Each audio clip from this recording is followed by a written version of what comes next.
So, Bleacher Report have redrafted the 2024 NBA draft ahead of All-Star Weekend.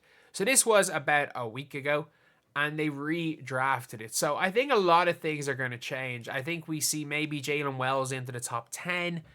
Number one, look, if I'm redrafted, I'm still taking Risacher. I think he's, because of his 6'10 wing, that's the fact he's a 6'10 wing, can guard, and has shown enough flashes of good games that I'm like, I would still take him number one.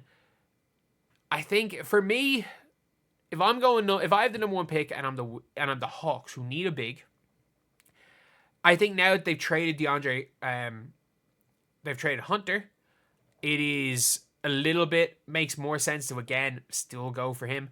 If they wanted a big, like a more modern day big to play with Trae Young, I would go at number one, Kel'el Ware. But yeah, that would be my kind of thing where it's like I would probably go Kel'el Ware at number one. If the Hawks, without the benefit of hindsight, the Hawks want to keep Hunter and the Hawks want to be competitive this year because they don't have their picks, I would have actually taken Kel'el Ware at number one. So let's then go and see, because I think Kel'el Ware is better. Alex, I know.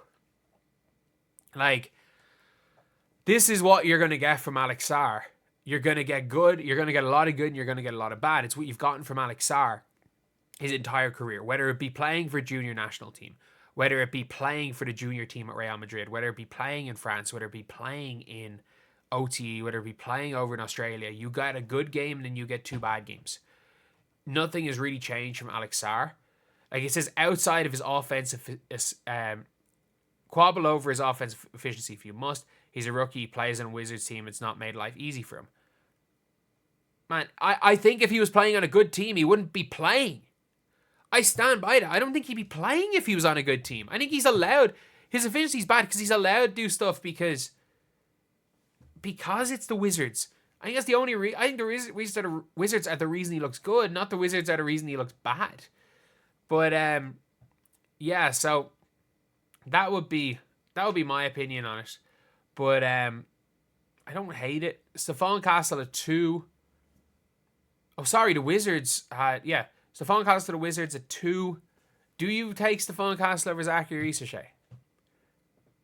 I don't know. I really don't know if you take Stephon Castle over Risacher. Okay, I get it.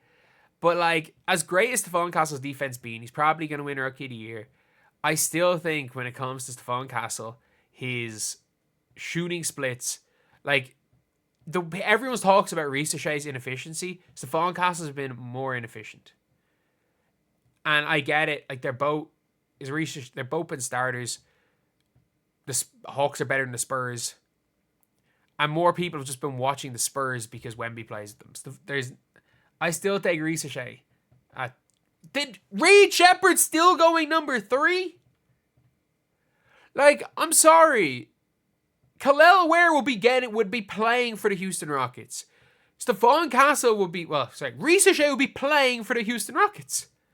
There are players that will be getting on the floor for the Houston Rockets right now. But instead, we've now got Reed Sheppard going number 3. Still, who doesn't play. We've got a guy who they've sent to the damn G League going number 3. Whereas there are tons of players that would be playing and getting decent minutes for the Houston Rockets. And they are all being passed up on for some reason. Then you've got Jared McCain. The Spurs getting McCain. If Castle's gone, they take Risacher. Like, I like Jared McCain. I really do like Jared McCain. I think he can be a really effective player in this league. I think he's efficient. He's, again, not quite like super duper young as a rookie. But still, I like Jared McCain. But I don't like him more for the Spurs. For the Spurs, who don't need a Jared McCain type scorer. But like, do kind of need a Risacher type wing player. I don't know. I don't know about this one. I really, really don't know about this one for McCain going forward. As much as I like McCain, as much as McCain has without question been the best rookie, I don't know how I feel about it, to be honest. Because Risacher 5 to the Pistons. Risacher would be perfect to the Detroit Pistons. He'd be absolutely perfect, but there's no way he should be falling this far. There's absolutely no way that Zachary Risacher should be falling like this far in this redraft. Like he's been fine. He'll make the all-rookie first team. He's young and doesn't really screw up. Like that's the big thing about Zachary Risacher is he doesn't really screw up that much. And not screwing up is a big part of basketball. Like, and he's been solid. And when I say not screwing up, when he's playing well, he doesn't screw up that much. Matas Buzelis, I actually don't mind this. Like, the Charlotte Hornets went with a project pick. And if you go with a project pick, there's an argument to be made. Matas is a better project than Tejan Salone. But they drafted Salone to be good in 3 years.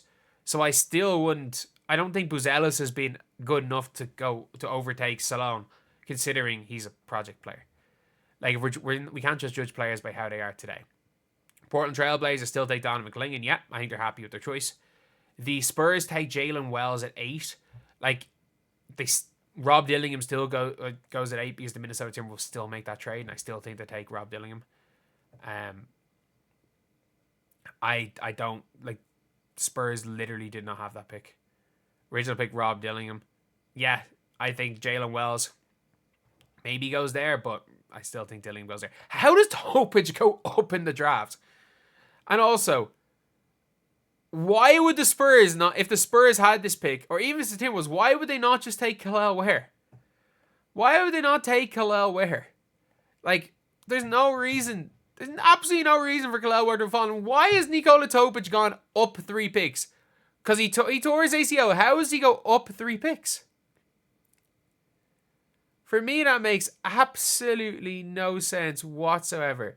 How has a man gone up 3 picks in a draft despite being injured for the year? Zach Edey, and like, why would they not take Zach Edey? Zach Edey's been starting for them. Why would they not still take Zach Edey here? Why would they take a guy who's not going to play for them over Zach Edey? Zach Edey falls to Utah. Better than Cody Williams, I guess. But, like, why would you take Zach Edey over Kel'el Ware? And again, why would you not take Kel'el Ware here at 9? Imagine Kel'el Ware starting center. Why would you not do that? The Chicago Bulls take Bob Carrington. Do they need another point guard-ish player? I don't know. I like him. I don't think they need him. OKC Thunder take Rob Dillingham. Why not Kel'el Ware? Just why not Kel'el Ware? Kel'el Ware would be playing serious minutes. Why not Kel'el Ware? You don't need Rob Dillingham. Why? The Sacramento Kings select AJ Mitchell? Okay. Why would Portland take Devin Carter? Why is Devin Carter still a lottery pick? And more importantly, where's Kel'el Ware? Like, did they just forget he exists? They legitimately might have forgot that Kel'el Ware exists.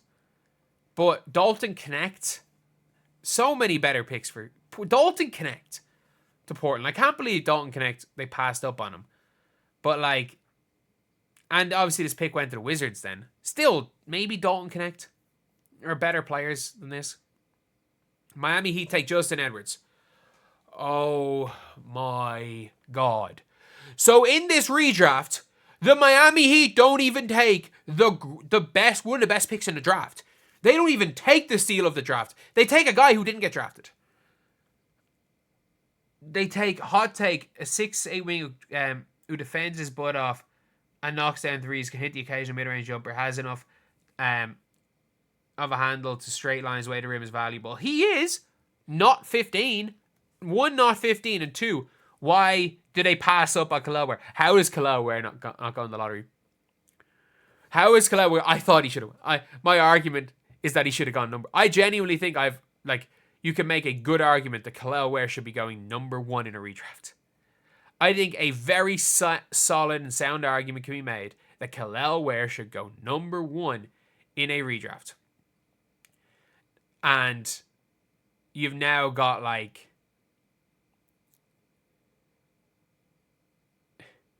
You've now got a situation with Kel'el Ware that he has gone down in the draft. If you believe Kel'el Ware's 3-point shooting, ball skills, and capacity to do more anchor big stuff on the defensive end, he's seriously much higher. Displacement accounts for enduring skepticism across all 3 arenas. What?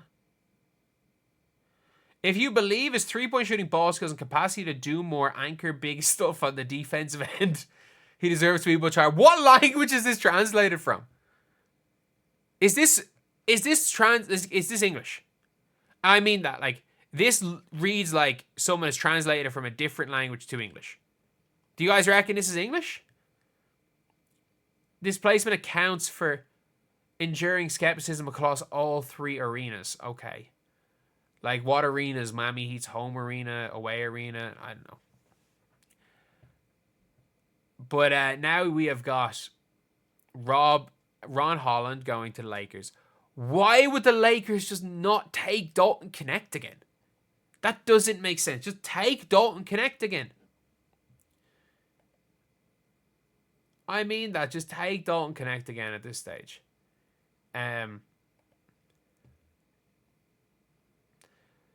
But borderline free fall may overstay general concern for Ron Holland. He can't shoot the ball.